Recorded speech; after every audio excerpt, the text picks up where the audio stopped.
Intervenante suivante, Madame Vanessa Borja, qui est formatrice à l'EFPP pour l'analyse transactionnelle.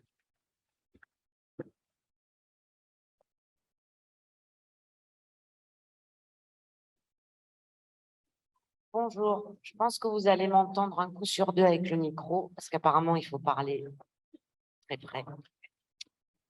Donc, en fait, pour tenter de comprendre pourquoi certaines personnes sont plutôt dans l'envie et d'autres dans la gratitude, j'ai donc ramené les outils de mon approche pour finalement mettre en lumière que les manifestations de l'adulte d'aujourd'hui ne sont le résultat que de l'enfant qu'il était et de donc ce qu'il a reçu de la relation première.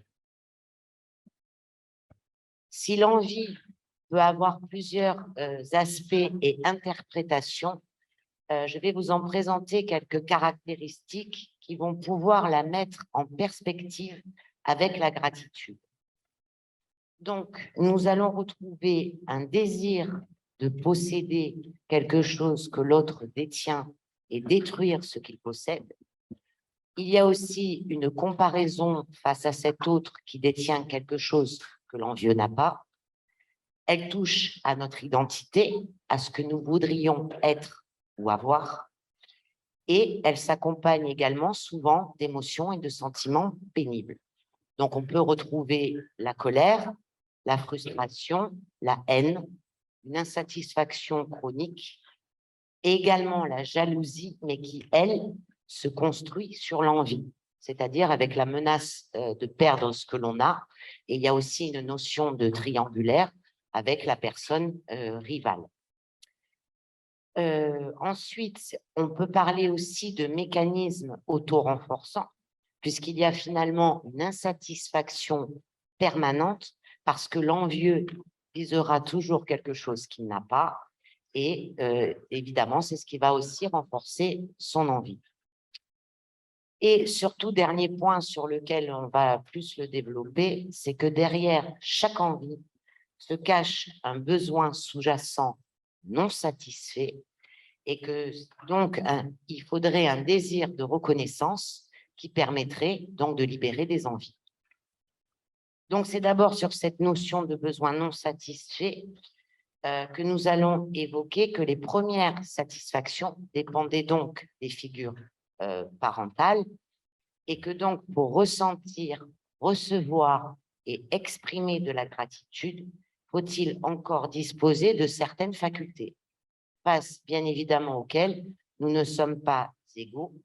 Et peut-être pourrions-nous dire que pour certains qui ne se seraient pas suffisamment sentis en vie, mais au sens d'exister, d'être reconnus, d'être aimés par l'autre, eh bien, et sécurisés dans la relation première, eh bien, cela a pu susciter de l'envie et donc entraver l'accès à la gratitude. Pour comprendre l'importance de ces besoins, en analyse transactionnelle, nous parlons de soif. Et j'aime particulièrement ce terme parce que cela évoque à quel point c'est fondamental. Et je vais vous donner un exemple. Si vous venez de marcher de longues heures sous une chaleur accablante, sans eau, je pense que là, la dimension de l'envie va prendre tout son sens. Alors que si vous l'avez dans votre sac à dos, ben, vous ne saurez que l'apprécier au moment où vous allez boire. Mais par contre, vous pourrez ressentir une profonde gratitude face à la personne qui va vous la tendre, cette bouteille d'eau.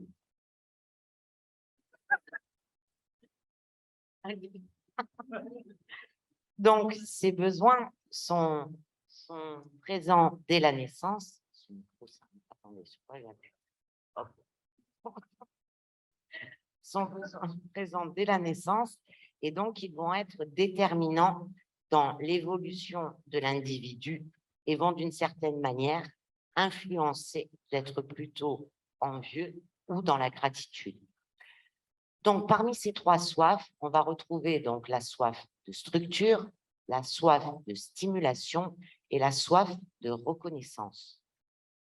La soif de structure, pour le nouveau-né, c'est le besoin de contenant. C'est donc cette enveloppe rassurante dans un cadre stable, constant, tant sur les besoins physiologiques que psychologiques. La mère ou son substitut va bien évidemment contenir également toutes les émotions qui peuvent traverser l'enfant, que ce soit des émotions positives ou un besoin de réassurance. D'ailleurs, nous pourrions déjà évoquer qu'insuffisamment sécurisé, eh bien, cela peut conduire à l'incapacité de maintenir et développer de la gratitude. À l'âge adulte, eh bien, là, ça paraît évident que le besoin de sécurité dépend de ce que nous avons reçu lorsque nous étions enfants, et donc il va être plus ou moins fort, et certaines personnes vont donc avoir besoin plus ou moins d'un cadre sécurisant. Et parfois, il peut même paraître restrictif et ennuyeux, puisqu'on va parler finalement de nos habitudes, de notre routine, et pourtant, c'est quelque chose qui nous rassure. Et d'ailleurs, pour certains, même les changements positifs choisis, par exemple, quelqu'un qui déménage pour avoir une maison plus spacieuse ou qui a une mutation qui va permettre d'avoir une promotion, eh bien, pour autant, ça peut être terriblement anxiogène pour eux. Et cela revient aux besoins de sécurité lorsqu'ils étaient enfants. On retrouve ensuite la soif de stimulation. Le bébé entre dans le monde avec ses 5 sens. Ils ont d'autant plus de valeur que finalement, ils étaient le premier mode et le seul mode, quelque part, de communication avec sa mère. Et d'ailleurs, si nous nous basons sur les travaux de René Spitz, qui avaient consisté à isoler un groupe de bébés en ne leur prodiguant uniquement que les soins physiologiques, eh bien, il a été constaté de nombreux retards moteurs et intellectuels, mais surtout une profonde détresse affective qui a fait émerger de lourdes pathologies. Pour autant, la surstimulation et la surprotection empêchent l'enfant d'explorer son environnement et donc de faire ses propres expériences. Et également, chose importante, cela l'empêche d'explorer le manque et la frustration. Donc, à partir de là, eh bien, on va pouvoir retrouver l'envie, et notamment celle plus tard, de retrouver le paradis perdu. À l'âge adulte, eh bien, toutes ces sensations et perceptions vont entretenir les relations aux autres. Et il est aussi intéressant d'entendre par gratitude, de savoir reconnaître et apprécier ce que l'on a. Et nos 5 sens jouent un rôle très important pour savourer ce fameux instant présent, que ce soit par la vision d'un beau paysage, que ce soit par une odeur familière ou une caresse. Donc là, on peut considérer que l'enfant qui n'a pas eu de connexion sensorielle aura à l'âge adulte eh bien, des difficultés à accéder à ces stimulations et d'être stimulé par les autres. Et d'autant que cette soif de stimulation est étroitement liée avec la soif de reconnaissance. Pour le nouveau-né, la relation mère-enfant, on vient de le voir, est basée sur cette stimulation et les marques d'attention envoyées par la mère auxquelles le bébé répond. Et d'ailleurs, il n'y a qu'à observer, de voir tout ce que le bébé peut mettre en œuvre pour justement attirer l'attention de sa mère. En manque de ses besoins, eh bien, il peut soit se replier sur lui-même, soit au contraire devenir insupportable, tant que finalement, il va récolter un peu d'attention. Quelque part, un signe négatif vaut toujours mieux que l'indifférence. À l'âge adulte, eh bien, cette soif correspond au besoin d'être accepté et reconnu par l'autre. Et pour obtenir ces marques d'attention, Eric Berne, donc, qui était le fondateur de l'analyse transactionnelle, parle de signes de reconnaissance. Mais moi, je préfère l'expression de son collaborateur Claude Steiner, qui lui parle de caresses ou de coups. Et j'ai tendance à dire que finalement, il vaut mieux des coups que rien du tout. C'est de la satisfaction de ce besoin que va donc naître l'image et l'estime de soi. C'est en réalité ce besoin de se sentir exister, de compter pour l'autre, qui le reconnaît pour ce qu'il est et pour ce qu'il accomplit. Nous sommes donc bien là dans la gratitude. Et tout comme au début de la vie, pour se sentir exister dans ses propres yeux, faut-il encore être reconnu dans les yeux de l'autre. Et je dirais que cela peut parfois passer par un simple bonjour et un merci. De la satisfaction de ces soifs va donc se développer l'envie, qui est donc liée à une privation, mais aussi, comme on l'a vu, à la surstimulation ou à la surprotection. Ou la gratitude de s'être senti comblé dans ses besoins. Donc, en ce qui concerne la gratitude, dans sa définition, on dit que c'est un sentiment de reconnaissance envers une personne dont on a reçu un bienfait.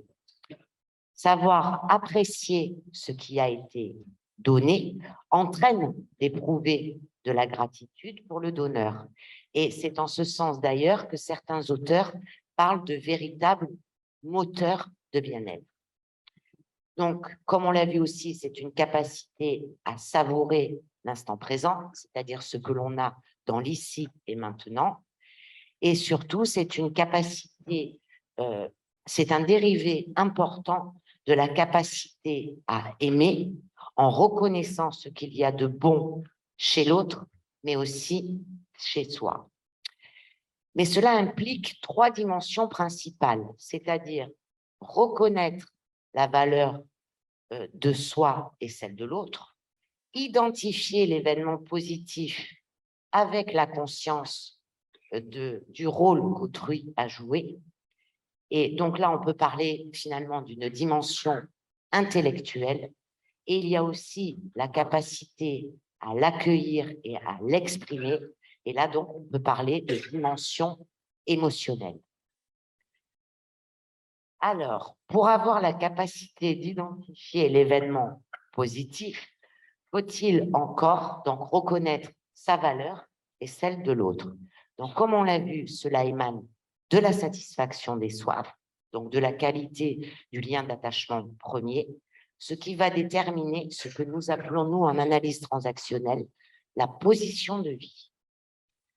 Dans sa définition, c'est la position fondamentale que prend quelqu'un par rapport à la valeur intrinsèque qu'il s'accorde à lui-même et qu'il accorde aux autres. Et ce qu'Erik Erikson qualifie de confiance fondamentale, la disposition dans laquelle se trouve le nourrisson lorsqu'il arrive au monde, eh bien, en athée, nous la nommons comme la position de vie originelle. Donc, lorsqu'on arrive sur Terre, l'enfant considère « je suis OK, tu es OK ». Et la façon dont la figure maternelle va satisfaire les soifs, les besoins, eh bien, cela va ou modifier cette position de vie originelle, ou alors ça peut la modifier ou complètement l'inverser. Mais en tout cas, c'est ce qui va fonder la position de vie existentielle qui, elle, donc, sera déterminante sur la façon à la fois de se considérer, mais aussi de rentrer en relation avec l'autre. Donc, si elle est maintenue, ça va vouloir dire, comme je viens de vous le dire, je suis OK, tu es OK. Si elle est modifiée, ça va être je suis OK, tu n'es pas OK, ou alors ce sera je ne suis pas OK, tu es OK. Et si elle s'inverse totalement, ça sera tout simplement je ne suis pas OK, tu n'es pas OK. Il est à préciser que le bébé, face au manque et à la frustration, va faire l'expérience de ces 4 positions, c'est-à-dire de la position plus, entre guillemets, il va passer à moins, plus, c'est-à-dire une perception de la mère qui ne satisfait pas ses besoins. Il se sent donc abandonné et il va basculer ensuite dans « mais je ne suis pas OK, ma mère est OK », avec quelque part la rage et l'envie de la détruire, tout simplement parce qu'il n'obtient pas ce qu'il veut. Position « je ne suis pas OK, ma mère n'est pas OK », eh ben, c'est une position dite désespérée. C'est-à-dire qu'il ne se sent pas du tout important aux yeux de sa mère, mais finalement, sa mère n'est pas valable non plus. Et donc, c'est face à trop de manque et de frustration que l'enfant va pouvoir rester bloqué dans une de ces postures. Donc, comment cela va se manifester? Eh bien, dans la position « je suis OK, tu es OK », l'enfant, on peut dire qu'il s'est senti bien accueilli. C'est-à-dire qu'il y avait le plaisir des parents à lui prodiguer les soins, à lui apporter de la sécurité, de la tendresse, de l'affection.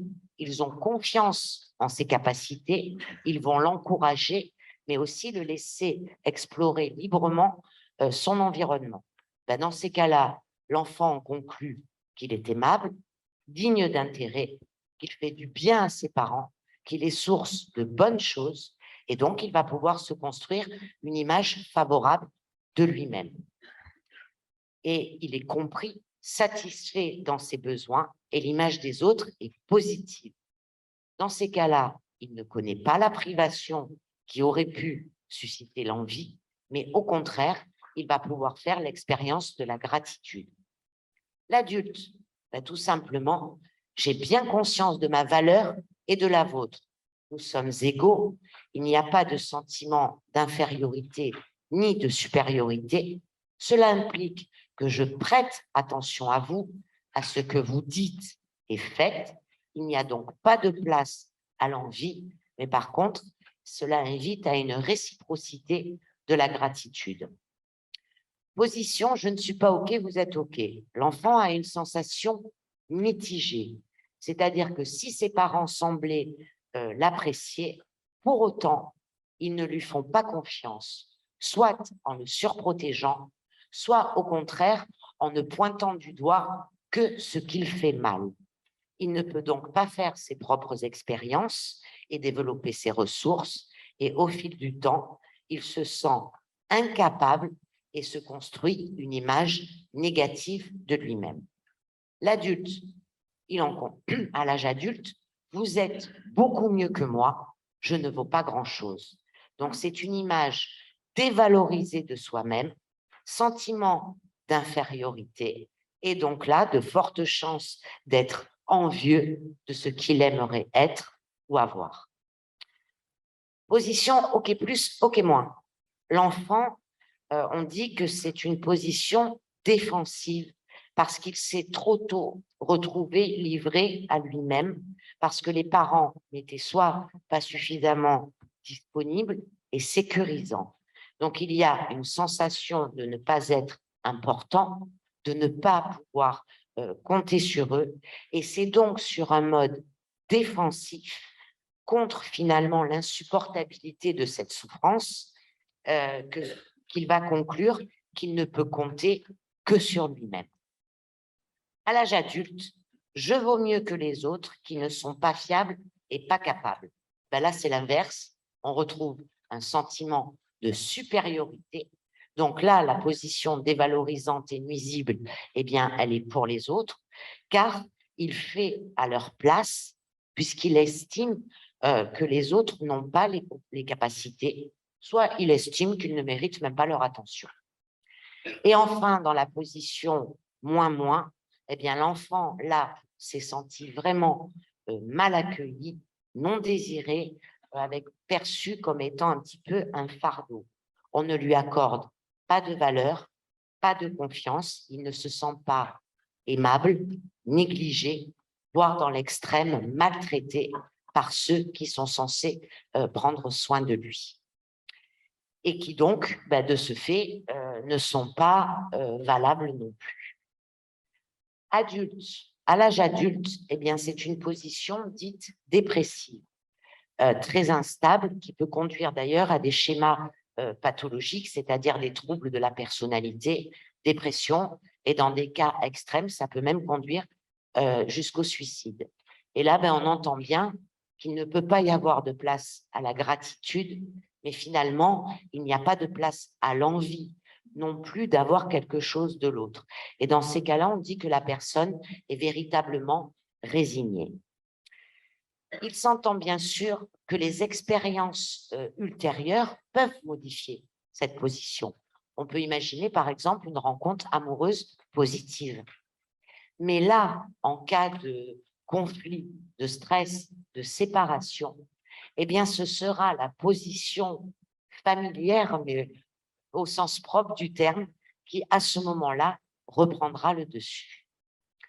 Donc, c'est en fonction de cette valeur accordée à soi et aux autres, eh bien, qu'il va être possible de donner et recevoir des marques d'attention, ce que je vous disais tout à l'heure, qu'Éric Berne appelle les signes de reconnaissance ou les caresses pour Claude Steiner. Donc, si la satisfaction de la soif de reconnaissance contribuait, comme on l'a vu, à éprouver de la gratitude, eh bien, on peut dire que les signes de reconnaissance en sont leur expression. Alors, que sont les signes de reconnaissance? Donc, on dit que c'est tout acte impliquant la reconnaissance d'autrui et message que quelqu'un envoie et qui en réalité signifie que vous existez. Dans leurs caractéristiques, ils peuvent être positifs ou négatifs. Je crois que c'est pas le bon mot, sinon. Positifs ou négatifs, conditionnels ou inconditionnels, verbaux ou non-verbaux. Les conditionnels positifs valorisent sur le faire, c'est-à-dire des faits observables. Exemple, ton aide a été précieuse pour aider, pour installer ceci ou cela. Les inconditionnels positifs sont les plus puissants, puisqu'ils touchent à l'être. Par exemple, sans ta compréhension et ta bienveillance, je ne serais pas parvenu à y voir clair. Et puis, pour les non-verbaux, on peut imaginer un sourire, une accolade ou un baiser. Et bien que dans ce thème de gratitude, il n'y ait pas de place aux signes négatifs, il peut quand même être intéressant de prendre en compte que les inconditionnels négatifs sont les plus dommageables. Parce que dire à quelqu'un « tu es insupportable » n'a pas du tout le même impact que de dire « je ne supporte pas quand tu fais ceci ou cela ».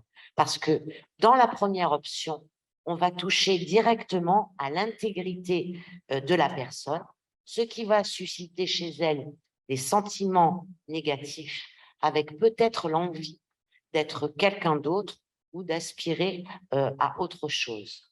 Alors que même une critique finalement constructive qui ne va pas remettre en question la valeur de la personne, eh bien, peut finalement même apporter de la gratitude.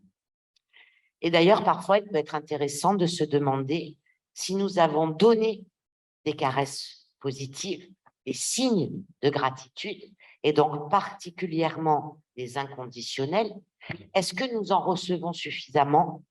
Avons-nous tendance à appuyer sur ce que j'aimerais être ou que l'autre soit? Et dans ces cas-là, on est dans l'envie, en omettant ce qu'on est déjà et ce que l'autre est fait déjà. Et dans ces cas-là, on pourra accéder à la gratitude. Nous en donnons-nous aussi suffisamment à nous-mêmes? Parce que quelque part, pourquoi ne pas parler d'autogratitude? On peut être reconnaissant envers soi-même, par exemple, d'avoir été capable de faire quelque chose. Et à partir de là, eh bien, en étant dans l'autogratitude, peut-être aussi sommes-nous capables de l'éprouver pour les autres.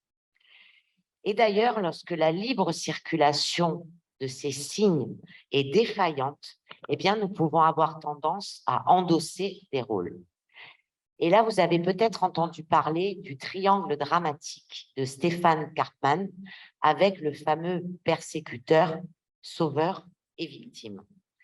Initialement, ils ont été développés pour parler des jeux psychologiques.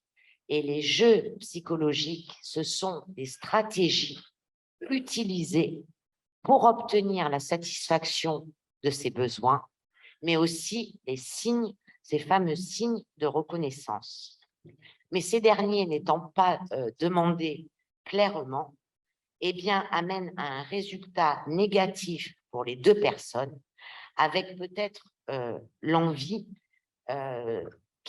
que cela peut faire naître de ces besoins non satisfaits. Donc, oui, avant, Assey Choi, excusez-moi, qui était un élève de Stéphane Karpman, a fait un outil qu'on peut considérer presque comme un antidote au triangle dramatique, et d'ailleurs, il l'a nommé le triangle gagnant. Donc, pour un petit peu les mettre en corrélation, qui est le persécuteur? Et vous voyez d'ailleurs qu'on retrouve les positions de vie. Donc, le persécuteur, j'en ai mis 2, parce que s'il apparaît plus, moins, eh bien souvent en position existentielle, il est moins, et on va comprendre pourquoi. Donc, c'est une posture de juger, de critiquer, d'imposer aux autres une façon de faire et de penser. Mais cela, finalement, lui donne, entre guillemets, l'illusion de masquer sa vulnérabilité. Et là, dans ces cas-là, il considère que lui seul est capable et que les autres non. Il impose ses besoins, mais finalement, pour tenter de canaliser ses envies de ce qu'il voudrait être, parce qu'il est paralysé par ses peurs. Et peur de quoi? Eh bien, peur de l'autre qui n'est pas perçu fiable.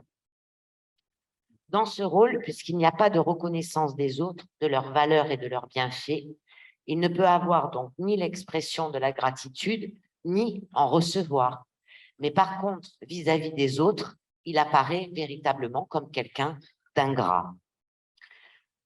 Si nous regardons le triangle de Choi, à la même place, vous avez affirmation de soi et assertivité. Eh bien, en ce sens, on pourrait dire que le persécuteur devrait être encouragé à demander ce dont il a besoin, s'affirmer sans s'imposer, juger ou sanctionner, c'est-à-dire accepter de négocier pour ses propres besoins, mais en lien avec ceux des autres, et cela d'ailleurs lui permettrait de découvrir le plaisir de recevoir de l'autre, mais aussi dans certains cas de pouvoir exprimer sa gratitude. Le sauveur, eh bien lui, il aide sans qu'on lui demande. Il prend en charge en surinvestissant les relations, finalement pour ne pas faire face à ses propres besoins, souffrances, et donc avoir le sentiment d'être reconnu. Donc, si la motivation apparente est d'aider la victime, ça lui permet surtout d'obtenir un regain d'estime de lui-même. Et donc, en ce sens, on peut dire qu'il extorque de la gratitude.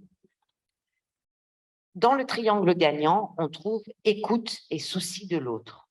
Le sauveur pourrait être, lui, encouragé à faire preuve, oui, de bienveillance, mais sans prendre tout en charge. Parce que s'inquiéter de l'autre ne veut pas dire s'enquérir de l'autre. Son aide ne se substitue pas à sa propre dynamique de satisfaction, et dans ces cas-là, il pourrait exprimer sa gratitude, mais surtout la recevoir de manière authentique et non obtenue par la dépendance de la victime.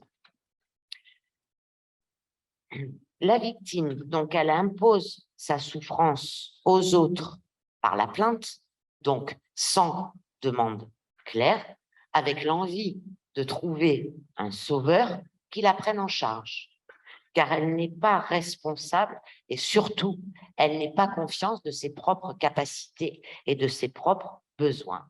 Donc, comme elle est dépendante du sauveur, ben finalement, pour l'encourager et qu'elle puisse continuer à être nourrie, eh bien, dans ce sens, on peut parler de gratitude contrefaite. Donc, dans le triangle de Assay-Choi, on va retrouver vulnérabilité et résolution des problèmes.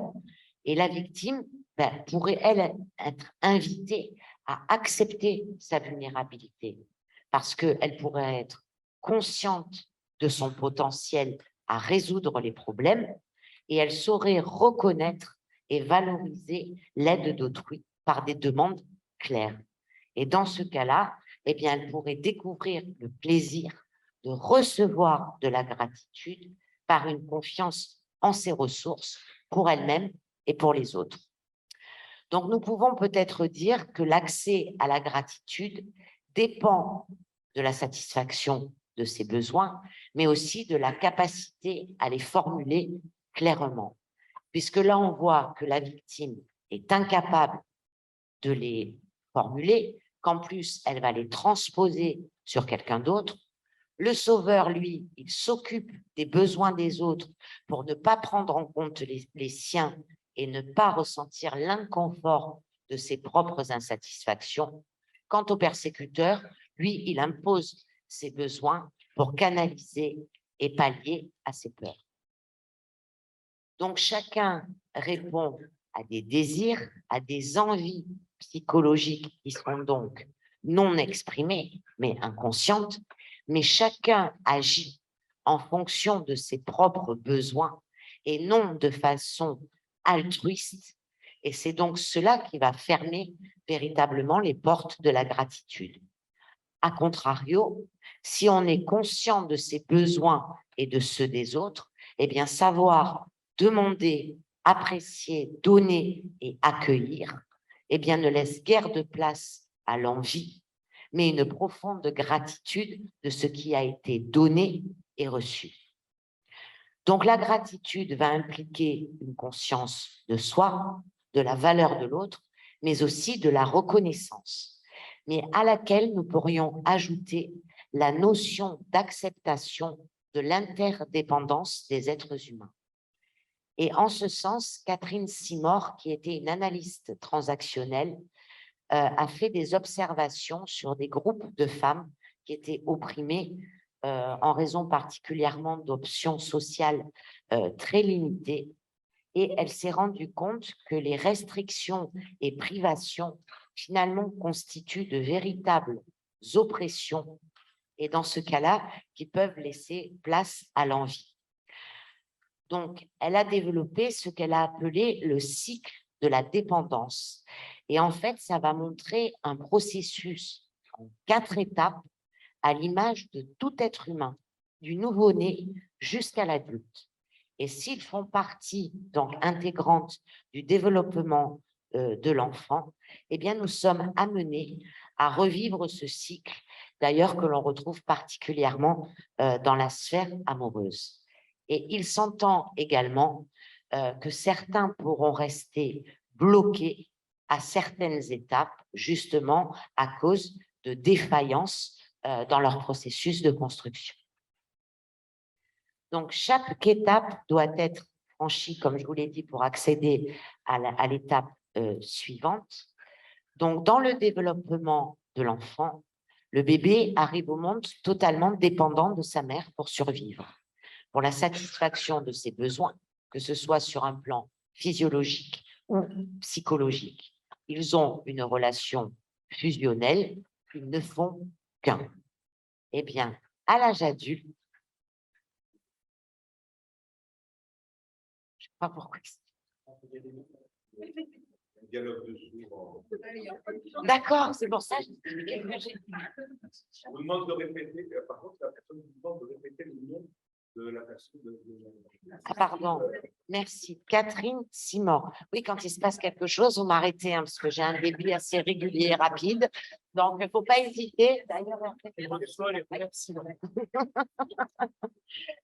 donc, à l'âge adulte, la personne a besoin des autres pour obtenir ce qu'elle veut, la satisfaction de ses besoins, donc elle est totalement soumise aux autres. Et là, qu'est-ce qu'on retrouve? Eh bien, la victime que l'on avait dans le triangle dramatique. Dans la vie amoureuse, c'est la période de la rencontre, c'est la période fusionnelle, on ne fait qu'un, donc on retrouve quand même particulièrement cet état de dépendance. La contre-dépendance dans l'enfant, eh bien, c'est lorsqu'il sort progressivement de la relation fusionnelle, avec d'abord l'apprentissage de la marche, du langage, il va découvrir une certaine autonomie. Il veut exister par lui-même. D'ailleurs, c'est la période où il dit quasiment non à tout ce que vous lui dites. Donc, quelque part, ça lui permet aussi de s'opposer et d'affirmer son individualité. À l'âge adulte, eh bien, c'est le rejet en bloc de tout ce que la personne était dépendante. Et d'ailleurs, cela se caractérise souvent par de l'hostilité. Mais c'est une étape nécessaire pour une vision claire de ces déficiences dont elle était d'ailleurs dépendante. Dans sa version pathologique, entre guillemets, eh bien là, on va retrouver le persécuteur du triangle dramatique. Relation amoureuse, une fois que la lune de miel est passée, entre guillemets, un des deux partenaires veut retrouver un peu d'indépendance et se réaffirmer. Et souvent, eh bien, c'est une étape qui peut passer par certains conflits. L'indépendance. Le bébé, enfin l'enfant, on va dire, il veut tout faire tout seul. Donc, il va tester ses limites, celles de ses parents, et il est en quête de liberté et d'exploration en développant ses propres capacités et ressources. À l'âge adulte, eh bien, la personne est en responsabilité de ses choix, de ses actions et des résultats. Il n'y a donc plus besoin de l'autre pour exister. C'est une étape dite de prise de conscience de ses propres valeurs, de son identité, et c'est pour ça qu'on dit que c'est aussi une étape dite de séparation. Si cette étape n'est que transitoire, eh bien, c'est une prise de conscience de sa propre structure et de sa propre valeur. Car l'indépendance appelle aussi la négation de ne pas accepter l'aide de l'autre et de mettre un point d'honneur à tout faire tout seul. Et d'ailleurs, c'est ce qu'on avait retrouvé dans le triangle dramatique avec la fameuse posture du sauveur qui prend tout en charge sans envisager que l'autre puisse faire par lui-même et encore moins l'aider. Donc, la gratitude ne peut pas circuler, entre guillemets, que dans un sens, mais pour autant, certains besoins ne peuvent pas s'autosatisfaire. Ensuite, on arrive à l'interdépendance. Donc, dans le développement de l'enfant, il sait à présent qu'il a une identité propre, le langage est plus développé, ce qui va lui permettre non seulement d'exprimer ses besoins, ses désirs, ses sentiments, il peut donc à la fois les reconnaître et les partager, mais il est aussi en capacité de comprendre ceux des autres, puisqu'à la fois il est sorti de la fusion et de l'opposition. À l'âge adulte, eh bien, on est dans l'étape, c'est-à-dire une combinaison d'énergie, d'action avec celle de l'autre. Et là, on peut parler véritablement d'une capacité à s'épanouir et de se développer dans la relation avec l'autre. Et puis, dans la relation amoureuse, eh bien, c'est là où chacun des partenaires peut trouver un équilibre, c'est-à-dire être libre et autonome ensemble, tout en étant intime, à la fois soucieux de ses propres besoins, tout en prenant en compte ceux des autres. Et en analyse transactionnelle, pour aborder cette notion d'interdépendance, nous parlons d'autonomie, et donc qui n'a rien à voir avec l'indépendance, qui était donc seulement une étape pour son accessibilité. Donc, on peut dire que l'interdépendance est le sens profond de l'autonomie. Donc, l'autonomie consiste à passer d'un style dépendant, contre-dépendant, et donc compétitif, voire envieux, à un mode interdépendant, c'est-à-dire coopératif, en ressentant, exprimant et accueillant la gratitude.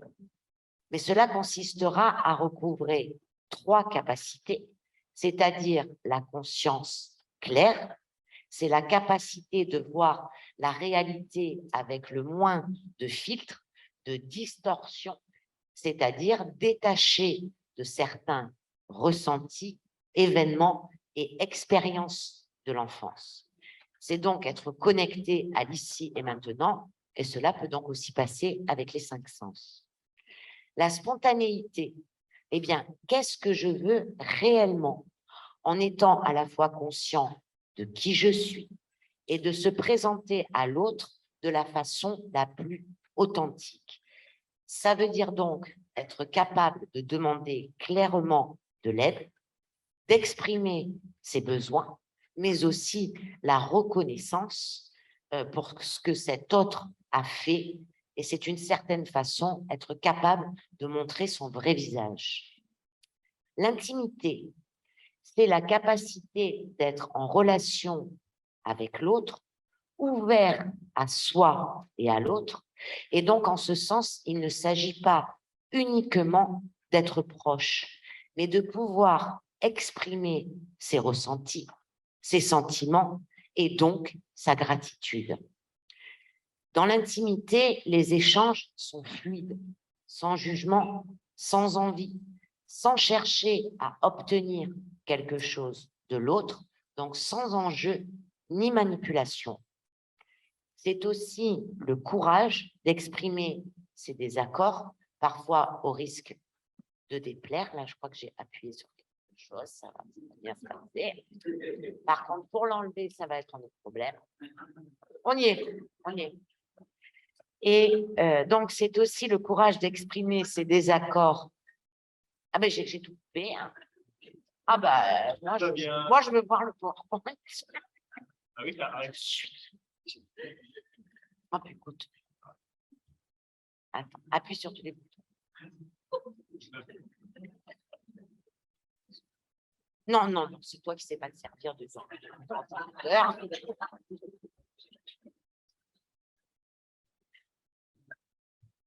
Ah, hein, jusque-là, j'en suis bien calme. Oui, on peut y aller, ouais, ça va, tout va bien.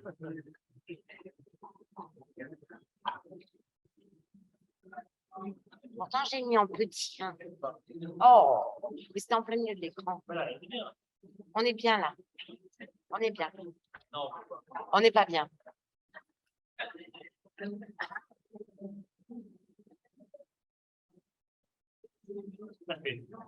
J'ai fermé.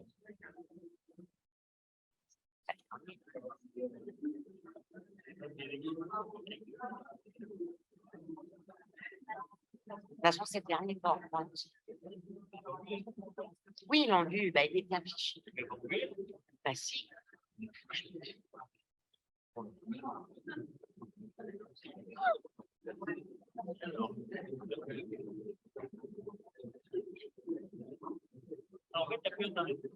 Ah bah.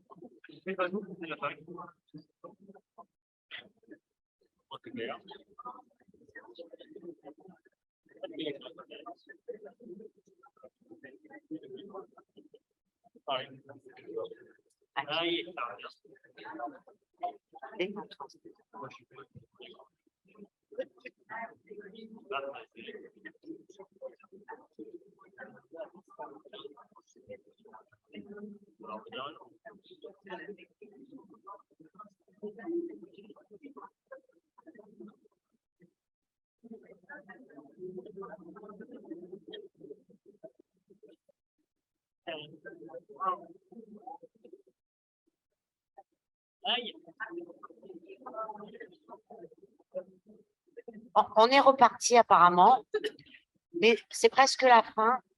Je vais juste reprendre donc l'intimité. Donc, je vous disais que dans l'intimité, les échanges étaient fluides, sans jugement, sans envie, sans chercher à obtenir quelque chose de l'autre, donc sans enjeu ni manipulation. C'est aussi donc le courage d'exprimer ses désaccords au risque de déplaire, on avait terminé là-dessus. Et donc, cela implique une confiance en l'autre, en montrant ses faiblesses et ses failles, et cela implique donc une réciprocité. L'autonomie, il faut être conscient que ce n'est pas un but atteint une fois pour toutes, mais tenter de développer une conscience claire de soi, de la réalité, c'est-à-dire un oser être soi, spontané, tout en étant proche de l'autre, conscient de ce qu'il est et fait. Et moi, j'aime bien dire que c'est être libre et acteur de sa vie, tout en étant conscient de l'autre et intime avec lui. Ces trois facultés peuvent finalement définir un objectif thérapeutique.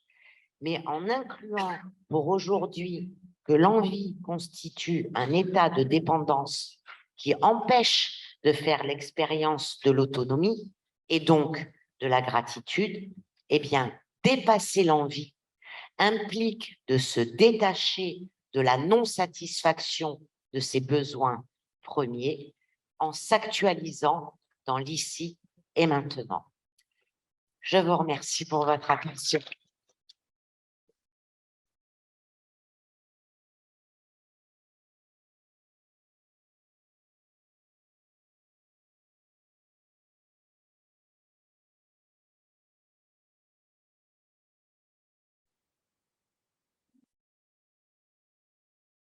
Des questions peut-être?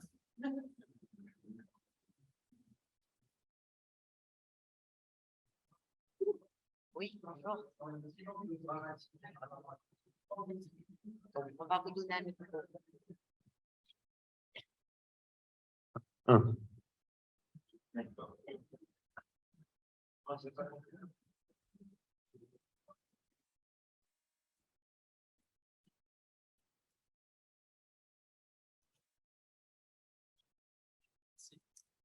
Bonjour. Donc, ma question, c'est que dans le triangle dramatique, on a les trois positions, pardon. Et je me demandais si on pouvait prendre ces trois positions. Il me semble avoir déjà vu ça. Tout à fait, c'est-à-dire que dans une même séquence relationnelle, vous pouvez par exemple démarrer l'échange en étant persécuteur, ça peut même changer 3 fois. Ensuite, basculer en sauveur pour à la fin de l'échange finir victime. Mais ce qui est intéressant, c'est que c'est en général, quand je vous évoquais que c'était un outil qui avait été développé pour les jeux psychologiques. Et en fait, quand on sort du jeu psychologique, ça représente notre position de vie existentielle. Ça veut dire que quelqu'un peut entrer dans l'échange en persécuteur, basculer à un moment donné en sauveur, mais s'il sort en victime, ça correspond à sa position de vie existentielle. Donc, comme on l'avait dit, c'est « je ne suis pas OK, les autres sont OK ». Donc, ça vient renforcer ses croyances. Et c'est pour ça qu'on joue et qu'on rejoue au sein de ce triangle dramatique. Mais effectivement, en se promenant dans les rôles. Merci beaucoup. Je vous en prie.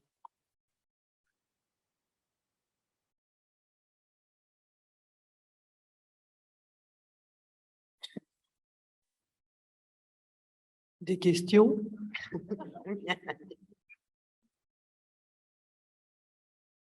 Ça a été limpide. C'était passionnant et très clair. Merci beaucoup. Dieu te parle, Vanessa. Il y a quelqu'un? Oui, c'est Anne. Je suis dans le cloud. Je suis dans le cloud. Wow.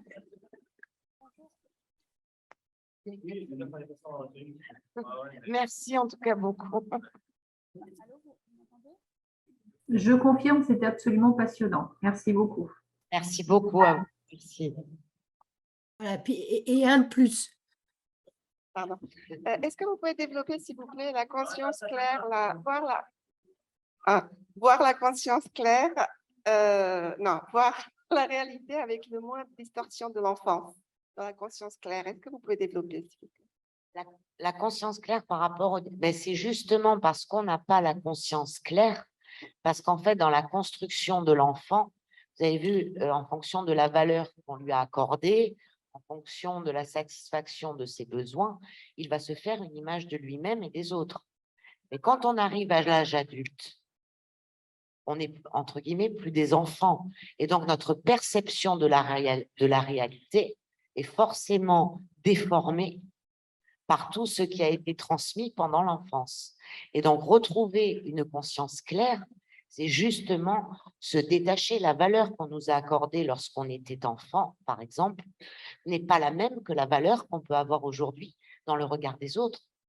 Par contre, on va se repérer sur la valeur que nous a donnée la relation première. Donc, retrouver la conscience claire, c'est justement se reconnecter à l'ici maintenant.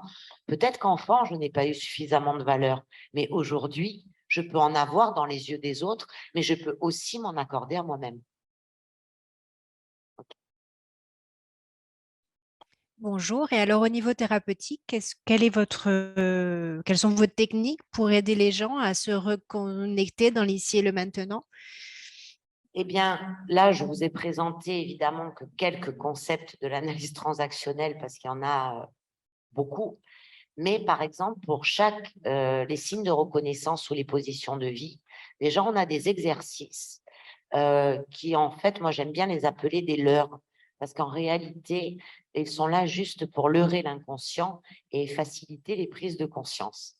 Et donc, en travaillant, je vais reprendre que ceux qu'on a vus aujourd'hui, sur les signes de reconnaissance, les positions de vie, eh bien, on va progressivement, alors après, on va travailler sur le scénario, mais ce serait vous expliquer un concept qui serait trop long, mais en fait, c'est comme une espèce de boîte à outils où on va tâcher de reprendre toute la trame de la construction de la personnalité pour qu'elle puisse se détacher.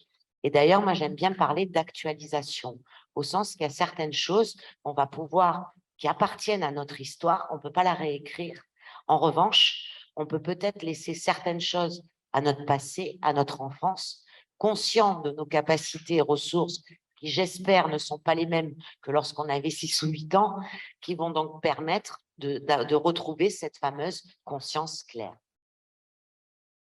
Merci bien. Je vous en prie. Oui, bonjour Vanessa. Ici, on se questionnait sur la position initiale, originelle. C'est celle qu'on n'a pas encore conscientisée. On y revient sans cesse, on le rejoue, ce triangle, jusqu'à ce qu'il y ait une prise de conscience. Alors, en fait, il faut bien faire le distinguo entre la position de vie originelle et l'existentielle. Originelle, ça veut dire que l'enfant arrive au monde, quand il naît, je suis OK, tu es OK. Voilà. Et ensuite, ce qui va faire modifier cette position originelle, d'ailleurs, Claude Steiner, qui vulgarise encore plus les termes, lui dit, on est tous princes, on est, au sens de naître, tous princes et princesses, et suivant ce que on va vivre, ça peut nous transformer en crapaud. Ben, ça veut dire qu'effectivement, ça veut dire que cette position plus, ben, où elle peut basculer, où elle peut s'inverser, comme on l'a vu, et à partir de là, suivant si on reste ancré, eh bien, ça va nous inviter à rentrer dans les fameux jeux psychologiques et donc dans le fameux triangle de Karpman.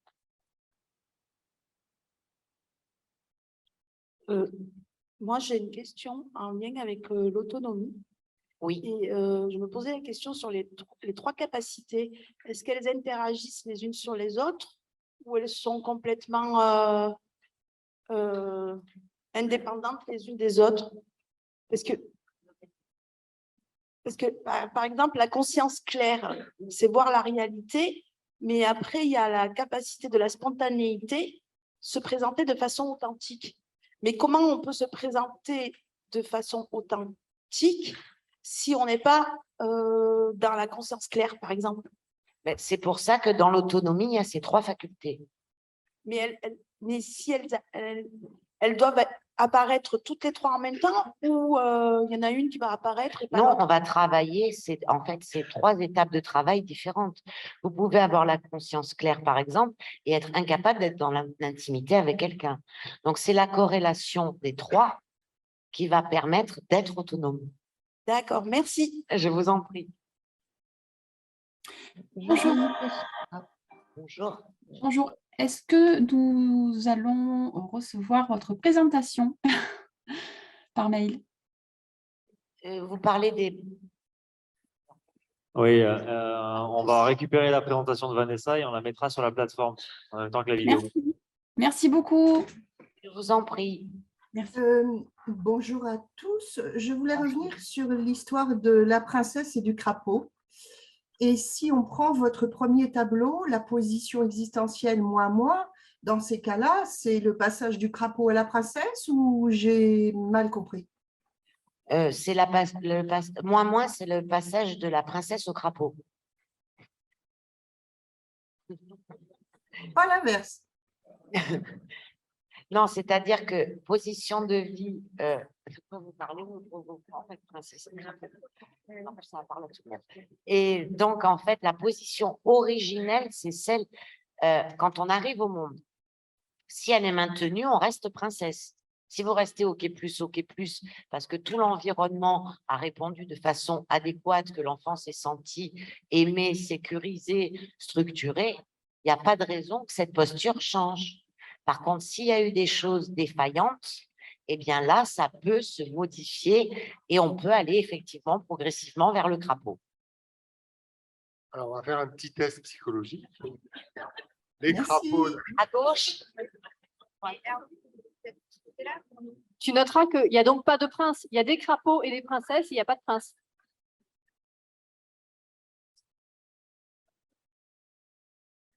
J'aurais une question, s'il vous plaît. Je ne sais pas si on m'entend. Je sais pas. Oui, excusez-moi. On connaît tous plus ou moins le triangle dramatique, mais beaucoup moins le triangle gagnant. Pourquoi? Parce qu'en fait, le triangle dramatique, c'est donc un outil de l'analyse transactionnelle, mais qui a été énormément utilisé, puisqu'il a même été détourné, que ce soit dans les entreprises, dans le coaching, c'est un outil. Par contre, quand vous arrivez avec le fameux triangle d'Asei Choi, c'est que vous êtes rentré vraiment dans des choses beaucoup plus spécifiques de l'analyse transactionnelle. Mais c'est vrai que je trouve très regrettable parce que ça permettrait, quand on a un persécuteur, de voir un petit peu, par exemple, ce qui est à mettre en œuvre pour que la personne, ça peut être aidant pour qu'elle puisse sortir de ce rôle. Je suis d'accord avec vous. Merci beaucoup. Je vous en prie. J'ai aussi une question sur le triangle dramatique de Karpman. C'est vrai que c'est un peu désespérant de voir que c'est finalement un piège. Les relations entre persécuteurs, sauveurs et victimes. Alors, le triangle de Choi, là, ça permet effectivement de sortir de ce piège. Mais il y a une étape aussi par Karpman, c'est le bouquin qu'il a écrit Au-delà du drame, où il permet d'élaborer il n'a pas traduit en français, il est en anglais. Et ça permet d'élaborer des attitudes intérieures pour lutter justement contre ce piège du triangle dramatique. Et moi, je découvre le triangle de Choi, je trouve ça génial parce que c'est comme une finalité, c'est là où on va. Mais ce n'est pas tellement un outil. Hein. Et je crois que Karpman, dans le triangle au-delà du drame, il parle plutôt d'attitude intérieure, d'outils pour pouvoir lutter justement contre ce piège. Oui, tout à fait. Après, c'est vrai que c'est un chemin. Effectivement, le triangle d'Asei Choi est une finalité, d'autant que lorsqu'on rentre dans le triangle de Karpman, c'est qu'on est en train d'utiliser les mêmes stratégies que l'on utilisait lorsqu'on était enfant. Donc, il s'entend qu'effectivement, c'est bien une finalité par le triangle d'Asei Choi. C'est pour ça qu'il l'a appelé le triangle gagnant, c'est-à-dire à un moment donné, mais il faut passer par un certain nombre d'étapes pour effectivement pouvoir rencontrer le triangle gagnant. Je vous en prie.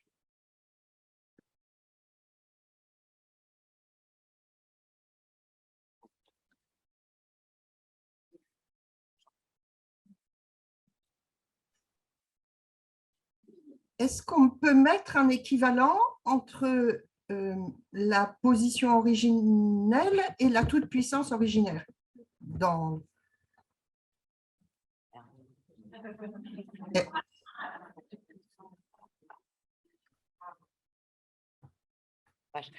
Ben, la toute-puissance, oui, quelque part, oui, puisque l'enfant, quand il arrive au monde, si justement il peut dire qu'il est OK et que son environnement est OK, c'est-à-dire finalement, on m'attend bien comme un prince, quoi, que c'est l'inverse qui est décevant.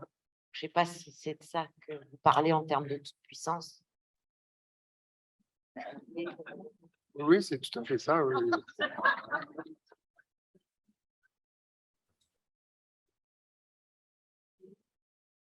Est-ce que Hervé a apporté un bon complément d'information à votre demande? Ça le fait rire, donc je pense que oui. Voilà. C'est vous qui avez plutôt apporté la réponse. Hervé, bon. Faut prendre un instant de temps.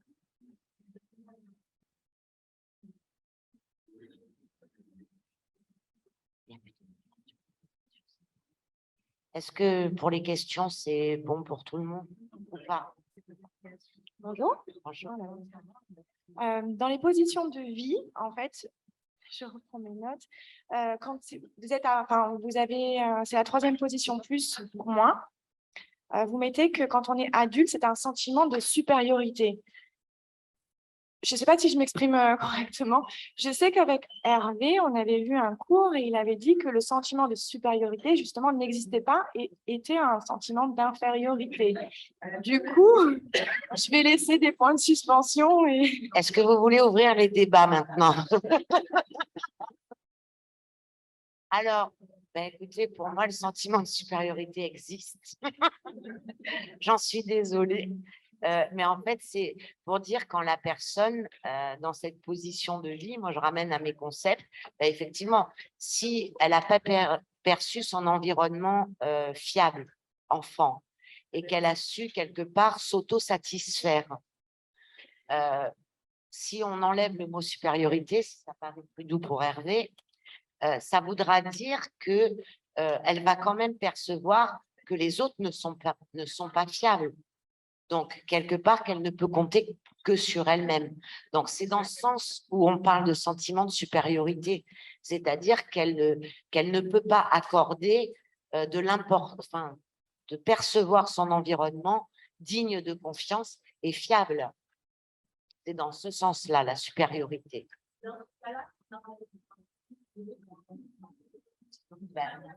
Toutes ces postures sont en réaction, sont des mécanismes de défense.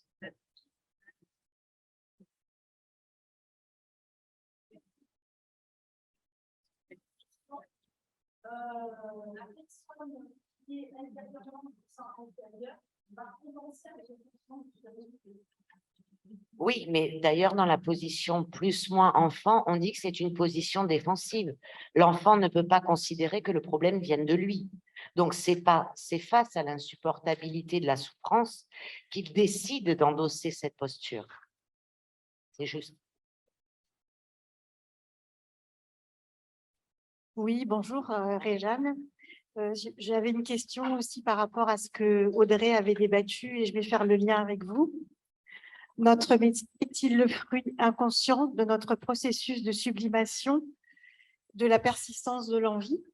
Et je me posais la question parce que si on ne travaille pas avec les outils de la PNL et si notre chemin de reconstruction finalement ou de réparation peut-il s'opérer aussi au travers d'un métier?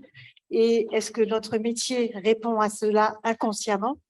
Et est-ce que du coup, par extension, tous les métiers sont-ils un processus de réparation?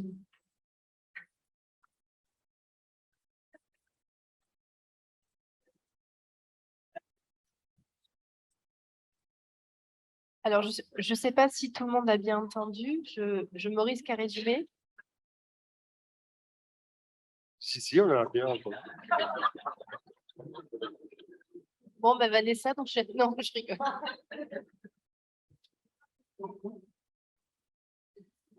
Non, mais voilà, parce que tout à l'heure, j'ai posé la question, enfin, une question un petit peu orientée lors de la séance d'ouverture, voilà, sur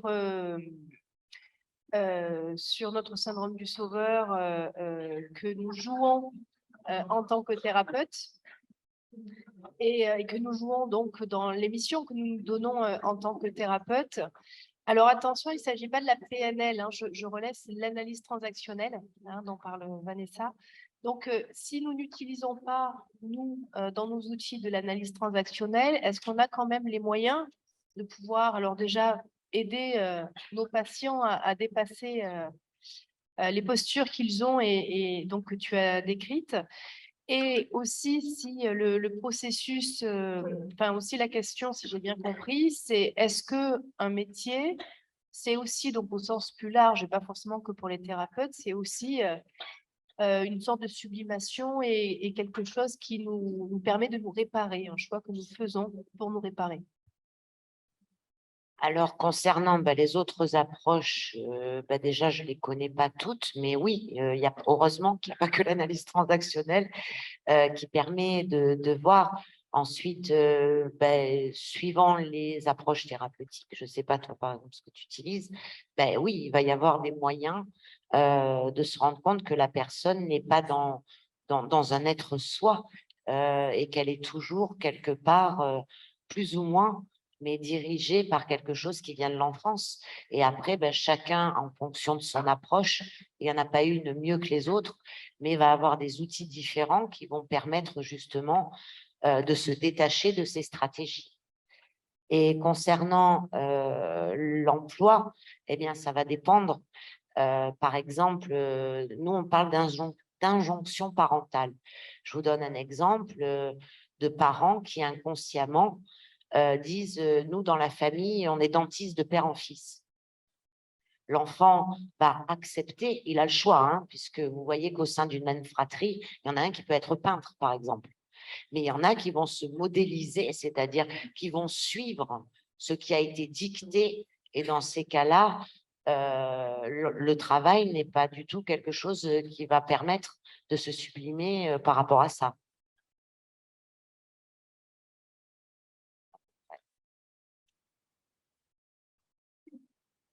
Bonjour, alors je suis un peu néophyte dans tout ça, mais ma question est très simple. C'est pourquoi ce n'est pas enseigné dès le collège, tout ça, afin d'améliorer le monde, tout simplement?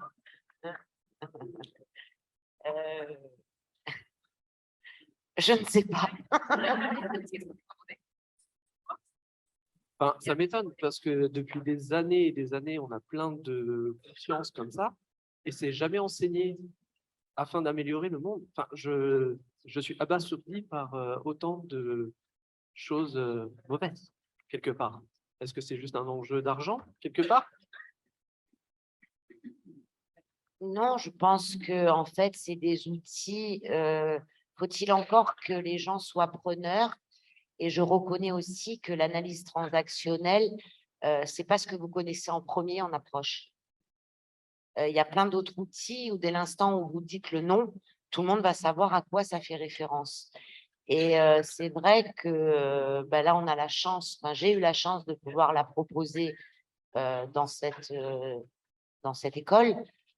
Et que du coup, on donne des outils hors contexte parce qu'on n'est pas obligé de suivre une formation pour intégrer certains outils, et la preuve. Donc voilà, mais oui, il faudrait que ça soit peut-être mieux intégré. Alors, personnellement, j'ai exactement la même question que vous, depuis toujours. Et c'est aussi, bon, après, on essaie de faire bouger les choses avec les moyens que nous avons.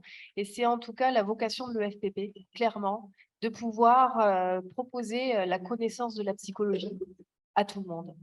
Clairement, et Hervé, on est d'accord. Et donc, nous œuvrons à notre niveau. Mais je suis d'accord avec vous, la connaissance de la psychologie, vu qu'elle nous concerne tous, on devrait normalement tous y avoir accès. Bonjour, j'ai une question concernant la position. Ok, bonjour. Concernant la position de vie, toujours plus près, bon, et plus fort. Donc, j'ai une question concernant la position de vie. Est-ce que c'est possible qu'une personne peut être à la fois dans l'envie et l'ingratitude? Disons que si la personne reste dans l'envie, ça ferme quand même un petit peu l'accès à la gratitude. Lorsqu'on est toujours dans ce qu'on voudrait être ou avoir, ça va laisser vraiment peu d'espace pour la gratitude. L'ingratitude.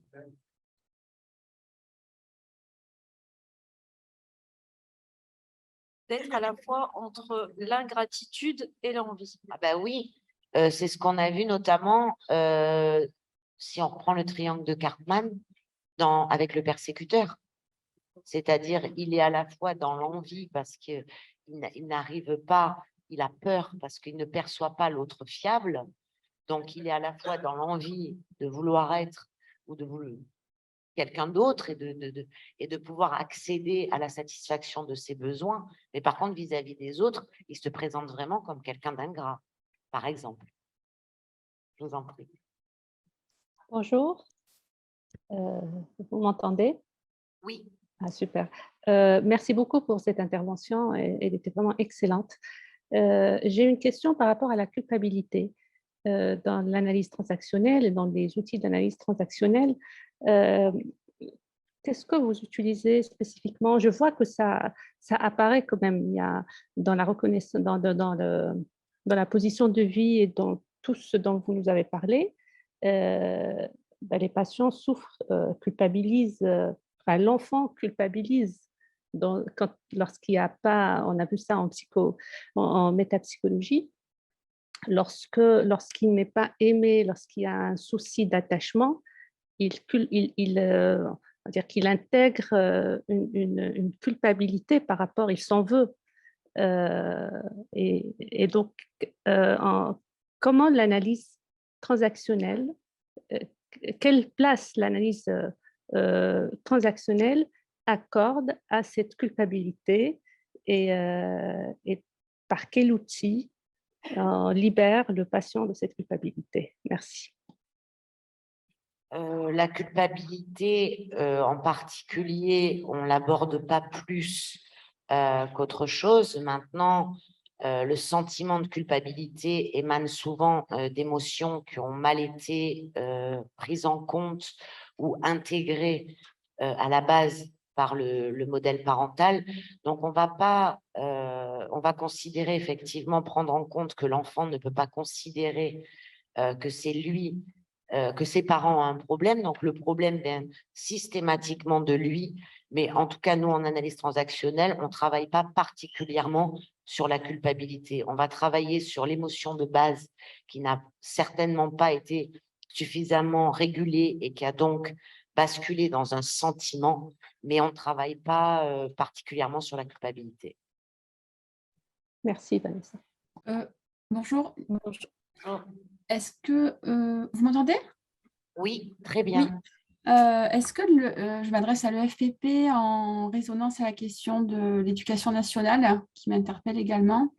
Est-ce que l'EFPP a l'ambition d'établir des partenariats avec les écoles justement pour nous permettre d'intervenir en tant que bénévole sur des thèmes particuliers et soulever cette prise de conscience au sein même du système?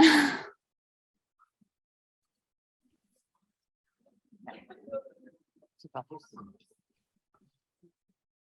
Oui, pourquoi pas. Il n'y a aucune chance. Ce qu'il y a, c'est que parfois, on n'évolue pas toujours au même rythme, l'éducation nationale et nous, mais Ou l'école privée, hein? Oui. Publique, hein? Alors, je ne vous en ai pas parlé tout à l'heure, mais il y a un partenariat qui s'est noué il y a quelques temps déjà et qui commence à bien prendre forme avec la fac de Bordeaux. Donc voilà, c'est un exemple, mais nous, on est toujours ouverts à tout. Par contre, en général, les universités sont plutôt réfractaires à tout ce qui se fait dans le privé. Bon. Alors, sinon, on lance une campagne confidentielle pour 2027 où on présente la candidature et Manon Bonnet, qui est devant, s'occupe des goodies et des adhésions. Donc, voilà, on vous invite à aller la retrouver. Merci. Je pensais plutôt au collège et au lycée. Je pensais plutôt à cette génération, beaucoup plus jeune. Oui, non, mais nous, on est ouvert à tout ça. D'accord. Ok, merci. Bonjour. Bonjour. Alors, c'est Johanna, hein, mais j'arrive pas à changer mon nom, je suis désolée. En fait, j'aurais une question par rapport au persécuteur qui vient en séance et comme il n'a pas forcément confiance ou enfin, voilà, il est dans cette démarche où il gère un peu tout seul, comment alors construire l'alliance thérapeutique? Parce que finalement, accorder sa confiance à un thérapeute, ça va être peut-être difficile pour lui. Comment est-ce qu'on construit ça? Alors en fait, heureusement, le persécuteur n'est pas toujours un persécuteur et ça intervient juste quand il veut obtenir la satisfaction de ses besoins. Donc déjà, nous, ce qui nous permet, en tout cas dans l'accompagnement, c'est qu'il va nous évoquer, par exemple, on explique très rapidement les concepts, nous, en accompagnement. Donc, il va, par exemple, nous dire qu'il est en conflit dans son travail ou avec sa partenaire amoureuse.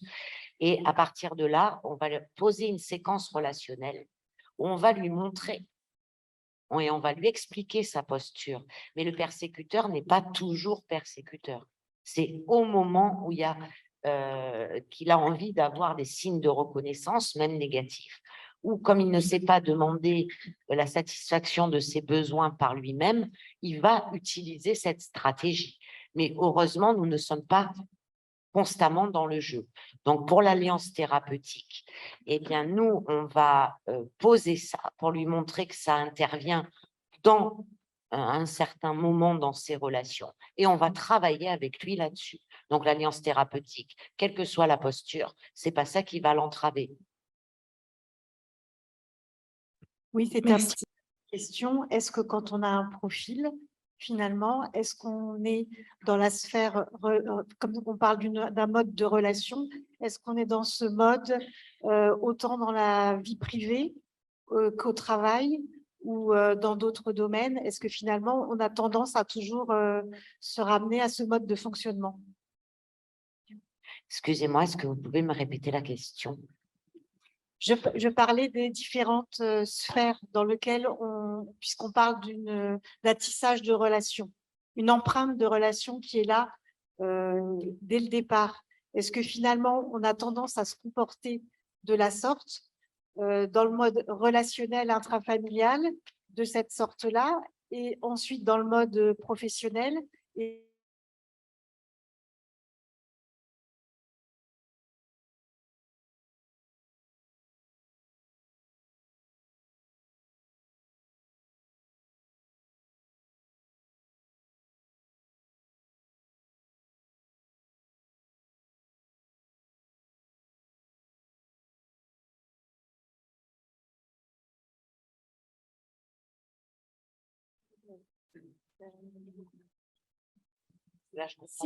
Si votre ligne de vie, votre expression de vie est sauveur ou persécuteur, par exemple, ou victime, est-ce que ça veut dire que votre empreinte, elle s'exprime toujours en premier de la sorte, que vous soyez dans un monde professionnel, dans un monde social, dans votre sphère familiale ou amoureuse? Alors, pas du tout. C'est-à-dire que, par exemple, vous pouvez avoir quelqu'un, sans vouloir être caricatural, mais vous pouvez avoir un homme qui est dans son entreprise à un côté très persécuteur et être dans sa vie familiale victime.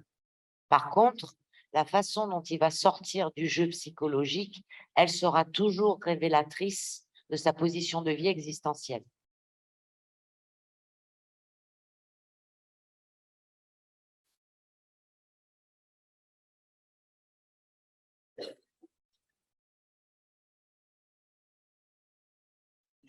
Oui, bonjour et merci pour votre intervention très intéressante. Moi, je voudrais que vous puissiez développer un petit peu la position dite dépressive désespérée. Comment un enfant ou un adulte peut en arriver là, en fait? Alors, l'adulte, il va arriver par résultat, en général, de ce qu'il a été enfant. Et là, on évoque vraiment, c'est pour ça que j'ai insisté, on va jusqu'au cas de maltraitance. Hein, c'est-à-dire que l'enfant ne s'est pas perçu mais de façon très marquée. voire maltraité, pas pris en compte, on répondait de ses besoins. Il y a souvent, si vous connaissez la théorie de l'attachement, on est dans un attachement évitant. L'enfant, son environnement a été véritablement perçu comme dangereux. Et avec donc, on lui a renvoyé une image extrêmement négative de lui-même. C'est pour ça que je dis, c'est vraiment la posture, voilà, ce qui intervient dans des cas extrêmes.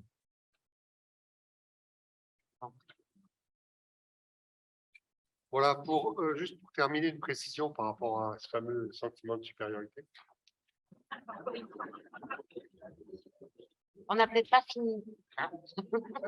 C'est pas le sentiment de supériorité qui n'existe pas, c'est le complexe de supériorité.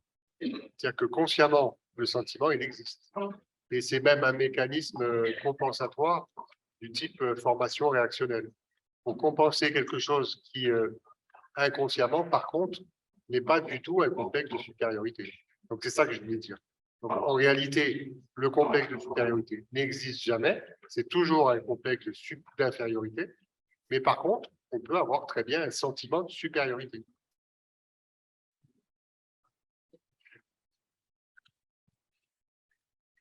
Voilà, donc on va aller manger sur ce. Et puis, on vous donne rendez-vous à 14 h.